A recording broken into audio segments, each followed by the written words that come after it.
আসসালামু আলাইকুম সুপ্রিয় দর্শক, অবশেষে খুশির খবর। পবিত্র ঈদ উল ফিতর কবে পালিত হতে চলেছে তার দিনক্ষণ ইতিমধ্যেই ঘোষণা হয়ে গেল।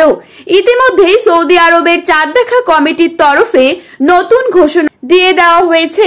বাংলাদেশ ও ভারতে ঠিক কবে ঈদ অনুষ্ঠিত হতে চলেছে, সৌদি আরবের ঠিক কোন জায়গায় আজ চাঁদ দেখা গেল, তাহলে এই বছরের রোজা কয়টি হতে চলেছে, 29টি নাকি 30টি, ঈদ কবে হতে চলেছে, 30শে মার্চ, 31শে মার্চ নাকি 1 এপ্রিল। ভিডিওটি শুরু করার আগে সকলকে জানাচ্ছি পবিত্র ঈদ উল ফিতরের শুভেচ্ছা। আর আপনারা যদি বিশ্বের সমস্ত মুসলিম ভাই বোনেদেরকে ঈদের শুভেচ্ছা বার্তা জানাতে চান তাহলে আমাদের ভিডিওর কমেন্ট বক্সে ঈদ মুবারক লিখে জানাবেন। আর সব সময় ভালো খবরের আপডেট পেতে হলে অবশ্যই আমাদের ইউটিউব চ্যানেলটিকে সাবস্ক্রাইব করে পাশে থাকা বেল আইকনটিকে প্রেস করে রাখবেন। তো চলুন এক নজরেই দেখে নেওয়া যাক। সৌদি আরবে 29শে মার্চ শনিবার শাওয়াল মাসের চাঁদ দেখার জন্য আহ্বান জানানো হয়েছে। স্পেস সেন্টারের কথা অনুযায়ী 29শে মার্চ শনিবার দিন চাঁদ দেখা যায়নি।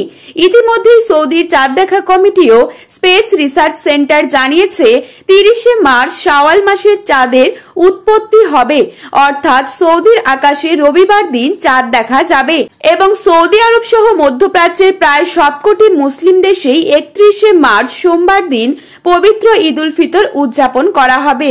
একই সাথে বাংলাদেশ, ভারত ও পাকিস্তানে 31শে মার্চ অর্থাৎ সোমবার দিন সন্ধ্যায় শাওয়াল মাসের চাঁদ দেখা যাবে। আর এই তিনটি দেশে পবিত্র ঈদ পালন করা হবে 1 এপ্রিল অর্থাৎ এপ্রিল মাসের 1 তারিখে মঙ্গলবার। বৈজ্ঞানিক মূল্যায়ন, জ্যোতির্বিদ্যাগত গণনা এবং আধুনিক পর্যবেক্ষণগত তথ্যের ভিত্তিতে শাওয়াল 1446 হিজরি সনের চাঁদ দেখার সম্ভাবনার কথা জানিয়েছে আরব আমিরাতের বিশেষ একটি চাঁদ দেখা কমিটি। নির্ধারিত সময়ের আগে যদি কেউ চাঁদ দেখতে পায় তাহলে তাকে সরকারি যে কোনো দফতরে খবর দেওয়ার কথা বলা হচ্ছে। ধন্যবাদ।